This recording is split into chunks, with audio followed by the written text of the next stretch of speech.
to show you what a talent. आला आला पाचवा सीजन. आला आला पाचवा सीजन.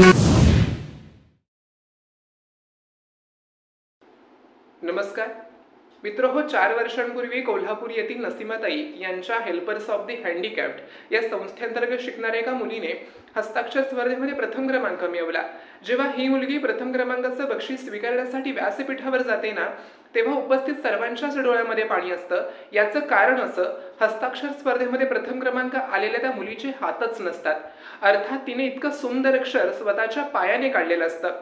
मला असं वाटतं, स्वतःच्या पायाने सुंदर अक्षर काढता यावं यासाठी त्या मुलीने केलेला तो प्रयत्न जगाला ओरडून सांगत असावा की एखादा व्यक्ती जेव्हा जिद्दीने पेटून उठतो आणि एखाद्या गोष्टी पाठीमागे वेड्यासारखा लागतो, तेव्हा साक्षात त्याला परमेश्वर सुद्धा अडू शकत नाही.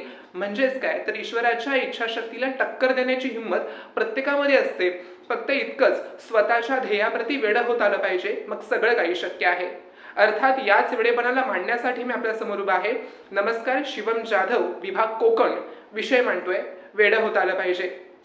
सुरवंटापासून फुलपाखरापर्यंतची प्रक्रिया भयंकर असते, पण तरीही एका कुरुकिड्याचं रूपांतर एका सुंदर फुलपाखरामध्ये होणार असतं आणि म्हणून ते फुलपाखरू तो संघर्ष स्वीकारतो सुद्धा आणि हा संघर्ष करून या जगाला सांगून देतो, हे जीवन फार सुंदर आहे, फक्त या जीवनात येणाऱ्या संघर्षाप्रती वेडं होत आलं पाहिजे, मग सगळं काही शक्य आहे. मग बघा ना, एकीकडे स्वतः अशिक्षित असून सुद्धा इन्सायक्लोपीडिया ऑफ फॉरेस्ट म्हणून ओळखल्या जाणाऱ्या तुलसी गौंडा या एका डोंगरावर जवळजवळ 30 ते 40 हजाराहून अधिक झाडं लावतात आणि त्यांची वेड्यासारखी जोपासना करून एका ओसाड पडलेल्या डोंगराला बहरवण्याचं काम करतात आणि त्यांचा हाच प्रवास थेट पद्मश्रीपर्यंत जाऊन पोहोचतो. तेच दुसरीकडे मात्र स्वतःची पत्नी 7 महिन्याचं पोट घेऊन जेव्हा घसरून खाली पडते आणि गावात दवाखाना नसल्यामुळे डोंगर ओलांडून शहराकडे जाईपर्यंत उशीर होतो आणि वाटेत तिचा मृत्यू होतो. हाच राग मनात ठेवून दशरथ मांझी नावाचा माणूस तब्बल 22 वर्ष परिश्रम करत, व्यवस्थेला तोंड देत, लोकांच्या शिव्या ऐकत 300 फूट लांब, 25 फूट खोल आणि 20 फूट रुंद असा डोंगर पोखरून गावातून शहराकडे जाण्याचा रस्ता तयार करतो आणि माउंट मॅन म्हणून ओळखला जातो ना, तेव्हा मला बोलावं असं वाटतं, जीवनात येणाऱ्या संकटांच्या पर्वतांना स्वतःच्या पायाखाली ठेचून काढण्याची हिंमत प्रत्येकामध्ये असते. फक्त इतकंच, स्वतःच्या ध्येयाप्रती वेडं होत आलं पाहिजे, मग यश तुमचंच आहे. श्रोते हो, प्रेमात वेळी झालेली आणि एकमेकांवर वेड्यासारखं प्रेम करणाऱ्यांची उदाहरणं कमी नाहीत. मग ते अगदी हीर रांझा असेल, बाजीराव मस्तानी असेल, रोमिओ ज्युलियट असतील किंवा अगदी करेंगे मोहब्बत करेंगे प्यार, जुलमी सरकार खबरदार असं सरकारला ठणकावून सांगणाऱ्या तृतीयपंथांचं प्रेमातलं वेड असेल. परंतु जे देशप्रेमात वेडे झाले त्यांचं काय? मग तो तिरंगा लहरा कर आऊंगा या तिरंगे में लिपट कर मगर आऊंगा जरूर असं विक्रम बत्रासारखे अनेक भारतीय सैनिक जेव्हा युद्धामध्ये दुश्मनाप्रती एल्गार पुकारतात आणि त्याच युद्धामध्ये कधी कधी देशप्रेमापोटी कुर्बान होऊन जातात, तेव्हा मला बोलावं असं वाटतं, एखाद्या गोष्टीवर खऱ्या अर्थाने प्रेम करत असाल ना, तर ते प्रेम निभावण्यासाठी कधी कधी वेडही होत आलं पाहिजे.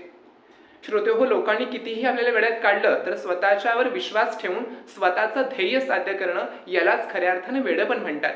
परंतु काही वेळेला वाईट गोष्टींचं वेळ बाळगलं जातं.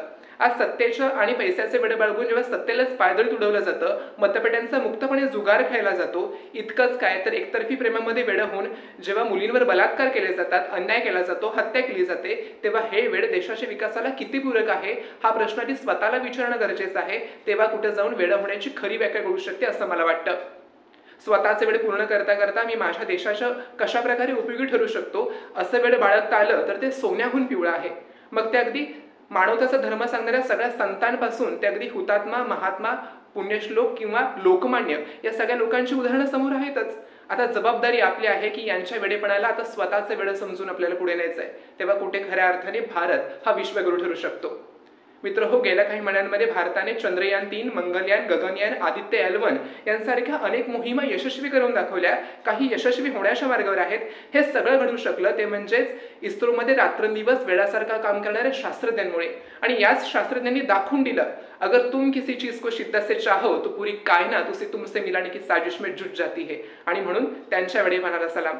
अवघ्या 21 वर्षांमध्ये वेळ बाळगून एकीकडे नीरज चोपडा भारताला ऑलिम्पिकमध्ये सुवर्ण पदक प्राप्त करून देतो, तेच दुसरीकडे मात्र हरणा सिंधू तब्बल 21 वर्षांनंतर भारताला पुन्हा एकदा मिस युनिव्हर्सचा खिताब जिंकून देते ना, तेव्हा त्यांच्या वेडेपणाला सलाम. यावर एक बोलावं असं वाटतं की परिस्थिती निर्माण करणं आपल्या हातात नाही, तर काही वेळेला परिस्थितीच निर्माण करते आपल्याला. आपल्याला जे साध्य करायचं आहे ते आपण कुठेही, कधीही आणि कुठच्याही वयात करू शकतो, कारण उशीर असा प्रकारच नसतो. आणि म्हणून जीवन आपल्याला वेळोवेळी संधी देतं, त्या संधीचं सोनं करता आलं पाहिजे. फक्त त्याआधी स्वतःच्या ध्येयाप्रती वेडं होत आलं पाहिजे. शेवटी इतकंच, खुदी को कर बुलंद इतना की खुदा खुद अपने बंदे से पूछे, बोल तेरी रजा क्या है. आभार.